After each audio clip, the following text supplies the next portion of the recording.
What is going on, Ape Nation? So, just a couple of days ago, the DOJ announced that they are launching an expansive investigation into short selling. Specifically, they're going to be going after short sellers and research firms. Now, I know that you've probably seen information about this all over YouTube, which is why I've got something a little bit different for you today. So, over a month ago, when Deputy Attorney General Lisa Monaco unveiled the administration's new policies, this channel, I was the first one to report that to you guys. I've got a little bit more on that today. We're going to be talking about somebody named Kenneth Polite. Now, who in the hell is Kenneth Polite? Why is he important? Kenneth Polite is the one that's going to be implementing all of these new policies. So that's who we need to depend on right now, or that's who we're depending on, counting on right now. So in my initial investigation into who in the heck Kenneth Polite is, I ran across a video that I think that the apes need to watch, which is why I'm bringing it to your attention today. Let me know what you guys think in the comments below about Kenneth Polite. For anyone familiar with him, do you guys believe that he's going to be competent enough to handle our situation here, to do this job? Let me know all of that in the comments below. And as I continue to do my research, I'm going to be posting more about Kenneth Polite, and we're going to see how this all plays out. And of course, we are going to get right into the video, but as always, please go ahead and smash that like button because it really pisses Ken Griffin off because he does not want any of this information shared with you. And as we all know, the YouTube algo is going to share this video with a ton more apes if you're hitting that like button. And for the love of God, if you're not subscribed yet, go ahead and subscribe because I drop content just like this every single day. Kenneth Polite served as the top federal prosecutor in New Orleans under President Barack Obama's administration, and is now President Joe Biden's pick to lead the Department of Justice's Criminal Division. But whistleblower and former FBI agent Mike Summers says Polite is not the man for the job, and Summers not alone in his opposition to Polite's nomination. We've sent a letter to 33 senators expressing our opposition to Mr. Polite's nomination to be the Assistant Attorney General for the Criminal Division of the U.S. Department of Justice. Summers says that list of senators includes those on the Judiciary Committee and a handful of others Summers believes will be sympathetic to women's issues. According to this letter and a PowerPoint presentation sent to the U.S. senators, 5 women joined Summers saying they suffered at the hands of Polite's mismanagement while he was U.S. Attorney for the Eastern District of Louisiana. Some have come forward with allegations about how federal prosecutors handled the high-profile case against former St. Charles Parish District Attorney Harry Morrell. Morrell was accused of using his position of power to trade leniency for sexual favors. Summers claims alleged misconduct on the part of prosecutors in the case. He says that misconduct ultimately led to Polite's office making a lenient plea deal with Morrell instead of a more serious racketeering or RICO indictment. We had approval from Washington, D.C., which is required to get any RICO charge. And what happened is the local office basically took over. They decided to negotiate with Morrell. And really those negotiations, I believe, were compromised by the U.S. Attorney's Office's own interest in covering up what it had done in 2013 by declining the case and the ethical issues. Morrell, is there anything you want to say to the people of St. Charles Parish? The federal investigation into Morrell started years before Polite took office. The prior U.S. attorney had declined the case, but Polite reopened it in the spring of 2014. Morrell eventually pleaded guilty in 2016 to obstruction of justice, and as part of that deal, Morrell made an on-the-record admission that between 2007 and 2009, he solicited sex from defendants in the St. Charles Parish criminal justice system. He also was permanently prohibited from practicing law. During an April 2016 news conference about Morrell's plea deal, Polite condemned Morrell's actions. A man who perverted his position of power to take sexual advantage of desperate women who needed help. And he did this over and over again. Morrell served less than 2 years of his 3-year sentence and never faced sexual misconduct charges, even though the feds called Morrell a sexual predator. We suspect that this pattern of conduct has been ongoing for many decades. In fact, we will never know the full extent of it. In his PowerPoint presentation to senators opposing Polite's nomination, Summers says federal investigators found the former St. Charles DA had solicited sexual favors from 22 women. Summers says 5 of the victims had oral sex with Morrell, including one by physical force. We spoke with that woman, who also opposes Polite's nomination. She does not want to be identified because she's afraid of retaliation.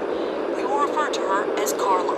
We were involved in a case, and we actually won the case for child support, and Harry Morrell wanted to go out for lunch and celebrate the case, and he proceeded to unzip his pants and grab my neck and push my head down and force me to do an act, and I was trying not to, and he said, "You'll never get the money unless you do this," and I needed the money for my kids. I was excited when Ken Polite took over the Harry Morrell case.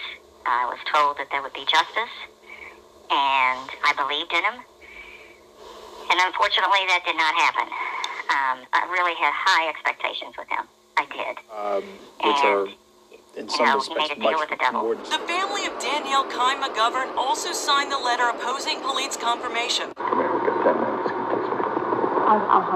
McGovern recorded undercover video as part of the FBI investigation into Morrell.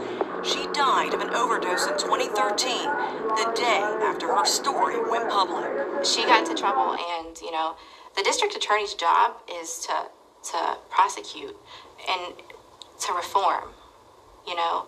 So when she fell into his lap at 27, he should have helped her. That's what I wanted. I didn't want him to go the exact opposite route and say, "Hey, this is really bad. But you know what? If you just get on your knees, I'll make it go away." And at 27 years old, you know what she did? She called the cops. Danielle McGovern, I need to make a sexual harassment charge on Harry Morrell. The district attorney? The district attorney, yes. To take on what she did was very hard for her. I mean, I remember helping her wire up her bra. And I'm just like, "Are you sure? You sure?" And she's like, "Yeah, sissy, I gotta do this." So I'm like, "Okay, let's do it." Order me. This is all she gets for all she did. You know, and she is a hero, because what she did do was bring him down. That's what she did. Zummer, who is an attorney, says Polite's office never notified or conferred with Morrell's 22 victims or McGovern's family about the plea bargaining with Morrell, something he believes is in violation of the Crime Victims' Rights Act. In his correspondence with U.S. senators, Zummer cites specific rights in the code he believes were violated. That being, victims have the reasonable right to confer with the attorney for the government in the case, and the right to be informed in a timely manner of any plea bargain or deferred prosecution agreement. I was trying to keep them advised of what was going on by phone, but the U.S. Attorney's Office wasn't telling them what was going on.